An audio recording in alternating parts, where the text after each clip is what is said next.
Now on to the homily and our image of our rich fool. This is Rembrandt's piece of the parable, his image of the rich fool in the parable. Many of you recognize the name Scotty Scheffler, right? Who is he? Not only is he a golfer, he's the #1 golfer in the world. And making over $62 million on course earnings in 2024 alone. And he's, winning 2 of the 4 majors this year. He's set to be the top earner this year as well. And yet, despite him being the best golfer on the planet, a number of his peers have said that he's even a better person than he is a golfer. When Scotty won the Open Championship just 2 weeks ago, he said some things that transcended the sports news cycle and made it into the non-sports talk and commentary. And it really spoke the truth of what we hear in today's first reading from the book of Ecclesiastes. And its famous quote, "Vanity of vanities, all things are vanity." And again, vanity here doesn't mean as much to the more popular Carly Simon, "you're so vain" definition of excessive pride or self-absorption, but more about the vanity, meaning how all the earthly endeavors are ultimately empty if we view them and value them as the meaning of life. So what did Scotty say at the Open that had talking heads abuzz? Well, a reporter asked him a question about his tournament victories up to this point. What would be the longest you've ever celebrated something? And Scotty responded pensively with these words. "It feels like you work your whole life to celebrate winning a tournament for a few minutes. It only lasts a few minutes, that kind of euphoric feeling. And to win the Byron Nelson Championship at home, I literally worked my entire life to become good at golf, to have an opportunity to win that tournament. And you win it, you celebrate, you get to hug your family. My sister's there. Such an amazing moment. And then it's like, okay, now what are we going to eat for dinner?" Life goes on, he said. All right? It's great to be able to win tournaments and to accomplish the things I have in the game of golf. To get to live out your dreams is very special. End of quote. So we've all heard that advice from many of who have reached the pinnacle of their sport, right? Winning can't bring true happiness, etc. But what Scotty said next is when he went all Ecclesiastes on us, questioning and struggling about why we pursue these things that ultimately don't satisfy us. Because the guy in Ecclesiastes, he didn't have all the answers, right? It's like U2's Bono, who still hasn't found what he's looking for. And so Scotty, in this self-reflection, said this. He said, but at the end of the day, it's like I'm not out there to inspire the next generation of golfers. Not there to do that. Because what's the point? This is not a fulfilling life, he says. It's fulfilling from a sense of accomplishment, but it's not fulfilling from a sense of the deepest places of your heart. And he continues, there's a lot of people that make it what they thought was going to fulfill them in life, and then you get there, then all of a sudden you get to #1 in the world, and they're like, what's the point? I really do believe that, because what is the point? You were like, why do I want to win this tournament so badly? Why do I want to win the Open Championship so badly? I don't know, because if I win, it's going to be awesome for 2 minutes. But at the end of the day, sometimes I just don't understand the point. End of quote. Y'all know how much I enjoy golf, but when you shoot these high points, I'm like, I'm there with you, Scotty. What's the point? So after some awkward laughter from the press, Scotty, smiling at this point, continues to philosophize. I don't know if I'm making sense or not. It's just one of those deals. I love the challenge. I love being able to play the game for a living. It's one of the greatest joys of my life. But does it fill the deepest wants and desires of my heart? Absolutely not. End of quote. So, into Scotty's words, you can insert in the place of golf any earthly endeavor, right? if pursued for its own sake. So he wraps up his comments with this quote: I guess what I'm trying to say is that this is not the place to look for your satisfaction. This is something where you can have great appreciation for and a great amount of thankfulness for being able to do this, but at the end of the day, it's not what satisfies me, if that makes sense. End of quote. Mick Jagger had the same problem, didn't he? Right? I can't get no. Yes, and I try, and I try, and I try. Vanity of vanities, all things are vanity. Scotty's words reminded me, too, of the words of Jim Carrey, who reached the utmost heights of the world of comedy, right? And he said this: I think everybody should get rich and famous and get everything they ever dreamed of so that they can see that's not the answer. That's another way of saying again, vanity of vanities, all things are vanity. See, fleeting pleasure is very different from profound happiness.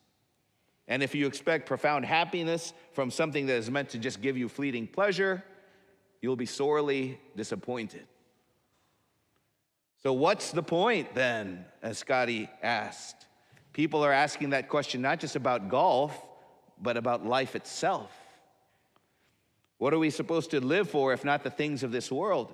And when those things don't deliver, what's the point? And the ruler of this world, the accuser, the deceiver, has done a good job of whispering that trope of, life seeming to be meaningless in way too many people's ears, right? Especially in this last generation by means of this device, which is a big reason why there has been an astounding increase in the deaths of despair in this last generation. Vanity of vanities. Life's all futile and meaningless.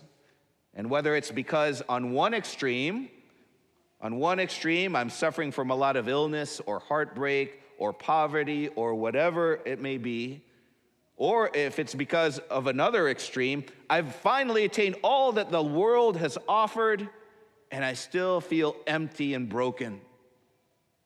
It's all just futile and meaningless, vanity of vanities.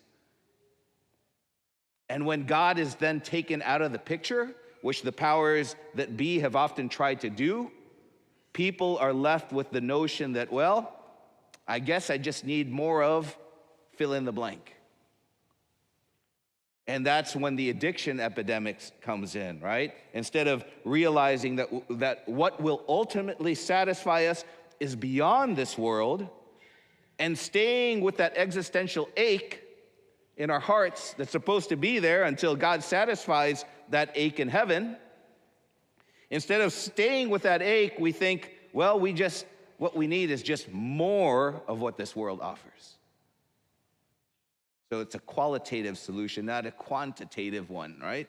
So we just numb ourselves from our existential, crisis with this pursuit of wealth, or with living vicariously through our kids, or with this activity or this substance, even if it ends up killing us. So thankfully, it seems that Scotty doesn't fall for these temptations and seems centered on what he believes the real point is, right? Those initial what's the point comments from Scotty were at the press conference before the Open Championship began. He, of course, ends up winning the championship, becomes the champion golfer of the year, and it wouldn't be until after his victory that he reveals what actually does satisfy him and what he truly lives for. Because after winning the Claret Jug, he said this: my greatest priorities are my faith and my family.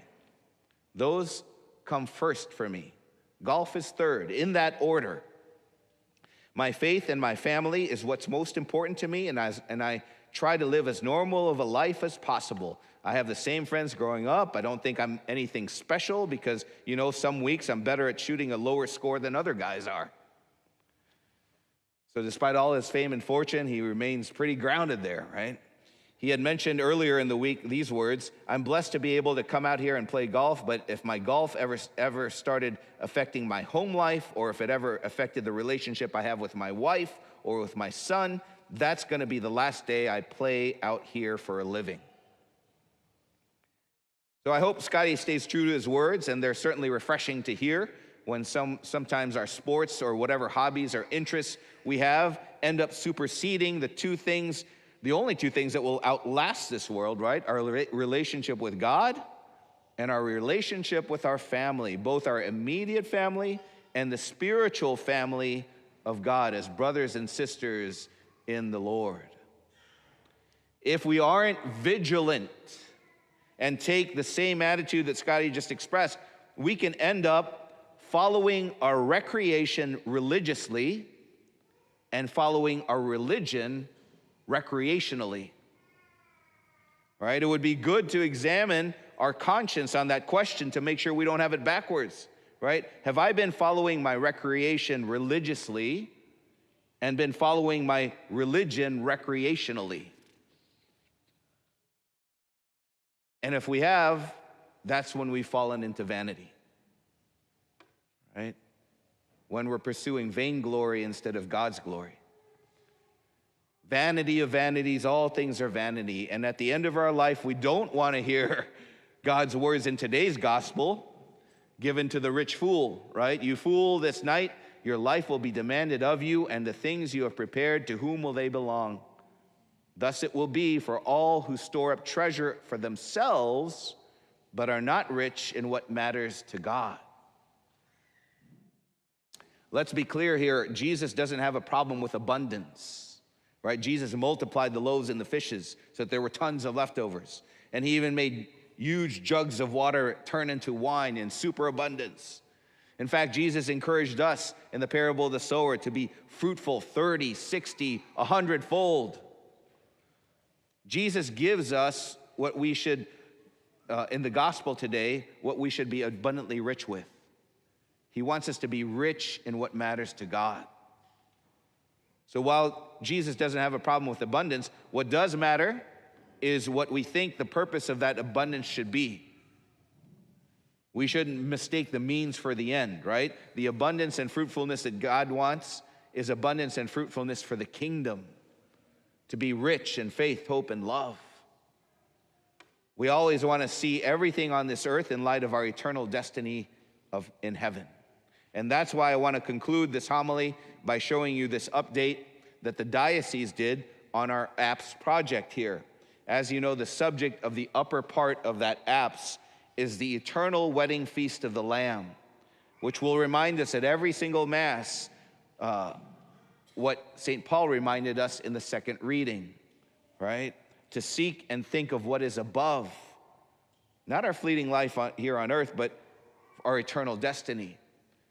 And that the way that we get there is by his bringing heaven on earth, as we pray in the Our Father. So we estimate that Joe is about 40% complete with the painting portion of the project, and I'll show you some sneak peek photos on another weekend.